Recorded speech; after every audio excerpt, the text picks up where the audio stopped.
अभी मैं बेटा के गीत गाने जा रही हूँ। वीडियो को लाइक कीजिएगा, चैनल को सब्सक्राइब कीजिएगा। दुल्हा न लेवे माती तो हूँ जाहू जी, दुल्हा न लेवे माती तो हूँ जाहू जी, दुल्हा रेत में भींगा लो तेरा पाँव जी, दुल्हा रेत में भींगा लो तेरा पाँव जी, दुल्हा मामी पूछा थुन दिल के बात जी, दुल्हा मामी पूछा दिल के बात जी, दुल्हा कहाँ में गमेला सारी रात जी, दुल्हा कहाँ में गमेला सारी रात जी, दुल्हा तुमसे प्यारी ससुरार जी, मम्मी तुमसे प्यारी ससुरार जी, मम्मी सरवे लगैलन बिरवा पान जी, मम्मी सरवे लगैलन बिरवा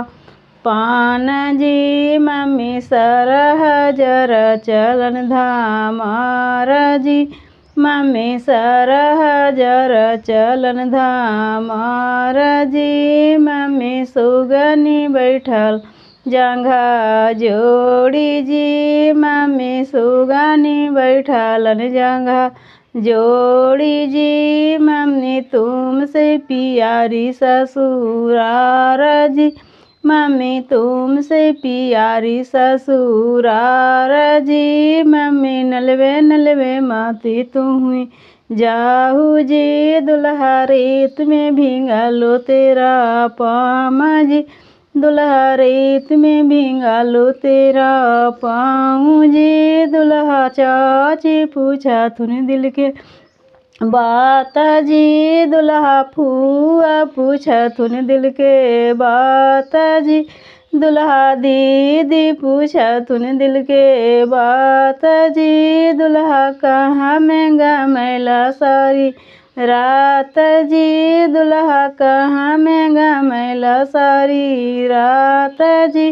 दुल्हा तुमसे प्यारी ससुरार जी, चाची तुमसे प्यारी ससुरार जी, चाची तुमसे प्यारी ससुरार जी, फुआ तुमसे प्यारी ससुरार जी, फुआ तुमसे प्यारी ससुरार जी, दीदी तुमसे प्यारी ससुरार जी, दीदी सरवे लगैलन बिरवा पान जी, दीदी सरहजर चलन धामार जी, दीदी सुगनी बैठा जंघा जोड़ी दी, दीदी तुमसे प्यारी ससुरार जी, दीदी तुमसे प्यारी ससुरार जी, दीदी। मेरा वीडियो अच्छा लगा तो चैनल को ज़रूर से ज़रूर सब्सक्राइब कीजिए।